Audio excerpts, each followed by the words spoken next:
गहरी नींद में सोते हुए चंद्रयान ने किया एक और बड़ा कारनामा, पूरे देश को फिर से दिया गर्व महसूस करने का मौका। अब बहुत जल्द नींद से जागेंगे विक्रम और प्रज्ञान। चांद पर एक बार फिर गूंजेगी चंद्रयान की दहाड़। जी हां दोस्तों, चंद्रयान 3 से जुड़ी एक और बड़ी खबर फिर से निकलकर सामने आ रही है, जिसे सुनकर आप खुशी से झूम उठेंगे। तो चंद्रयान ने ऐसा क्या किया है जिसका फिर से इतना शोर हो रहा है? विक्रम लैंडर और प्रज्ञान रोवर नींद से कब जागने वाले हैं? और सबसे जरूरी, अब आगे चंद्रयान 3 को लेकर इसरो का क्या प्लान है? यही सब आज हम आपको इस वीडियो में बताने वाले हैं, इसलिए बिना स्किप किए इसे अंत तक जरूर देखिएगा। साथ ही अगर आप चैनल पर नए हैं तो सब्सक्राइब जरूर करें। दोस्तों, चंद्रयान 3 मिशन सिर्फ इसरो ही नहीं बल्कि हम सभी भारतवासियों के लिए एक बहुत बड़ी सफलता साबित हुआ है। कहां हमने सोचा था कि यह बस किसी भी तरह चांद की सतह पर लैंड कर जाए, लेकिन इसने चांद के दक्षिणी ध्रुव में न सिर्फ लैंड किया बल्कि वहां ऐसी खोज कर डाली कि पूरी दुनिया अब इसरो का लोहा मान रही है। अभी की बात करें तो इस समय हमारे चंद्रयान 3 के दोनों शूरवीर यानी विक्रम लैंडर और प्रज्ञान रोवर एक गहरी नींद में सोए हुए हैं और बहुत जल्द ये अपनी इस नींद से जागकर फिर से अपने काम में लग जाएंगे। लेकिन इसी बीच चंद्रयान ने सोते हुए ही एक और नया कारनामा कर दिखाया है। अब चंद्रयान का यह नया कारनामा क्या है, ये हम आपको वीडियो में आगे बताने वाले हैं। लेकिन चलिए उससे पहले आपको बता दें कि आखिर हमारे विक्रम लैंडर और प्रज्ञान रोवर इतनी गहरी नींद में क्यों सोए हुए हैं और इन्हें जगाने व मिशन को आगे बढ़ाने के लिए इसरो वैज्ञानिकों ने क्या प्लान बनाया है।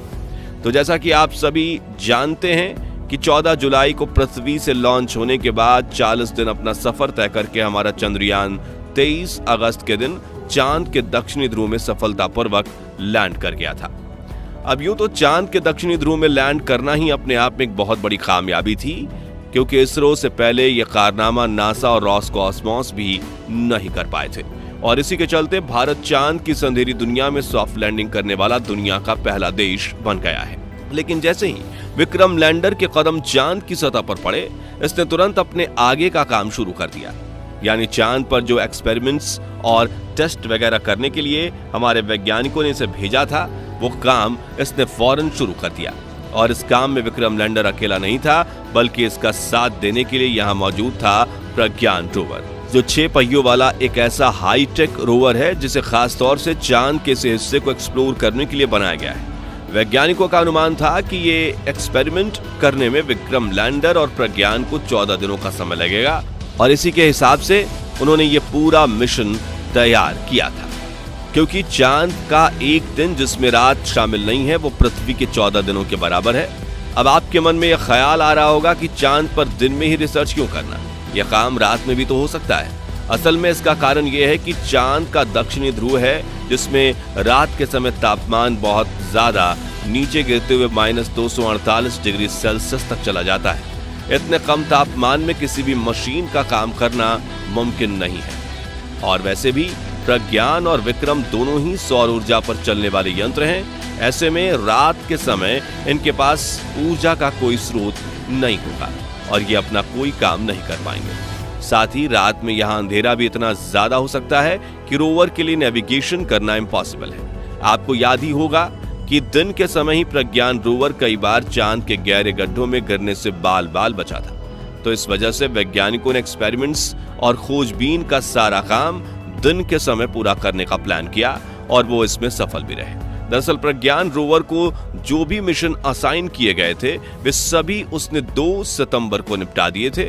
मतलब लैंड करने के बाद प्रज्ञान रोवर को अपने हिस्से का काम खत्म करने में सिर्फ 12 दिन लगे। फिर जब काम खत्म हो गया तो वैज्ञानिकों ने एक सही और समतल जगह ढूंढकर इसे सुरक्षित रूप से पार्क किया और कमांड देकर स्लीप मोड में डाल दिया। आपकी जानकारी के लिए बता दें कि प्रज्ञान रोवर ने चांद पर manganese, aluminium, silicon, calcium, iron, chromium और टाइटेनियम जैसे तत्वों व ऑक्सीजन के साथ साथ सल्फर की भी खोज की है। और यह अपने आप में एक बहुत ही बड़ा कीर्तिमान है, क्योंकि इससे पहले दुनिया की कोई भी स्पेस एजेंसी चांद पर सल्फर को नहीं ढूंढ पाई थी। खैर, ये तो हुई रोवर की कहानी। अब विक्रम लैंडर की बात करें तो उसने अपना काम निपटाने में प्रज्ञान से 2 दिन ज्यादा का समय लिया। यानी विक्रम ने अपना काम एग्जैक्टली 14 दिनों में 4 सितंबर को निपटा दिया था। इसने भी रोवर की तरह चांद पर कई महत्वपूर्ण खोज की और चांद के इस हिस्से के मौसम की ऐसी जानकारी दी जो पहले किसी के पास नहीं थी। खैर, 4 सितंबर को जब विक्रम ने अपना असाइनमेंट पूरा कर लिया तो वैज्ञानिकों ने इसको भी स्लीप मोड में डालने का निर्णय लिया। लेकिन क्योंकि समतल जगह की खोज में प्रज्ञान रोवर को इससे थोड़ी सी दूरी पर स्लीप मोड में डाला गया था, तो ऐसे में वैज्ञानिकों ने तय किया कि वो विक्रम लैंडर को भी उसके पास ले जाकर ही स्लीप मोड में डालेंगे। लेकिन ये कैसे किया जाए, क्योंकि विक्रम लैंडर में तो पहिए लगे ही नहीं है कि उसको रिमोट कार की तरह चलाते हुए अपनी जगह से खिसका दिया जाए। इस सिचुएशन का हल ये निकला कि एक बार फिर से विक्रम लैंडर के इंजन चालू किए जाएंगे और उसे हवा में उड़ाकर प्रज्ञान के पास पहुंचाया जाएगा। सुनने में भले ही आसान लग रहा हो, लेकिन यह काम वास्तव में काफी ज्यादा मुश्किल था। खैर, सब कुछ प्लान करने के बाद 4 सितंबर सुबह 11 बजे के करीब वैज्ञानिकों ने इसके इंजन चालू किए और जैसे ही थ्रस्ट जनरेट हुआ, विक्रम हवा में ऊपर उठना शुरू हो गया और इस तरह वैज्ञानिकों ने इसे 40 सेंटीमीटर हवा में उड़ाकर करीब 35 सेंटीमीटर खिसकाते हुए प्रज्ञान के पास लैंड करवा दिया। यह एक्सपेरिमेंट इसरो के फ्यूचर मिशन के लिए बहुत ही जरूरी था, जिसमें इंसानों को दूसरे ग्रहों पर भेजा जाना था। तो अपनी नई लैंडिंग साइट पर आने के बाद विक्रम तुरंत ही अपने पेलोड चेस्ट, एल्सा और रंभा वगैरह को स्टार्ट कर देता है, क्योंकि चांद पर रात होने में अभी कुछ घंटों का समय बाकी था। ऐसे में समय बर्बाद न करते हुए अपनी नई लैंडिंग साइट पर विक्रम ने कई परीक्षण किए और इसका सारा डेटा रिसीव होते ही इसरो वैज्ञानिकों ने झट से 8 बजे के करीब इसको स्लीप मोड में डाल दिया। अब यहाँ गौर करने वाली बात यह है कि वैज्ञानिकों ने स्लीप मोड में डालते हुए प्रज्ञान और विक्रम दोनों के ही रिसीवर्स को जानबूझकर ऑन रख दिया, क्योंकि यह मिशन अभी खत्म नहीं हुआ है। जी हाँ दोस्तों, हमारे लैंडर और रोवर दोनों इतनी अच्छी स्थिति में हैं कि वैज्ञानिकों ने इस मिशन को एक लूनर डे आगे बढ़ाने का फैसला किया है। यानी चांद पर रात खत्म होने के बाद जब अगला दिन निकलेगा तो उसके साथ ही कमांड भेजकर लैंडर और रोवर दोनों को जगा दिया जाएगा। आपको बता दें कि चांद पर अगला दिन 22 सितंबर को निकलने वाला है, जो अब बहुत ही करीब है और सभी को इस दिन का बेसब्री से इंतजार है। यह हमारे लिए ऐतिहासिक मिशन का दूसरा पड़ाव होगा। इस बार विक्रम और प्रज्ञान दोनों को ही नया असाइनमेंट दिया जाएगा, जिसमें अलग अलग किस्म के मिशन शामिल होंगे। खैर, आगे इन्हें और कौन कौन से टारगेट्स दिए जाएंगे ये तो आने वाला वक्त ही बता पाएगा।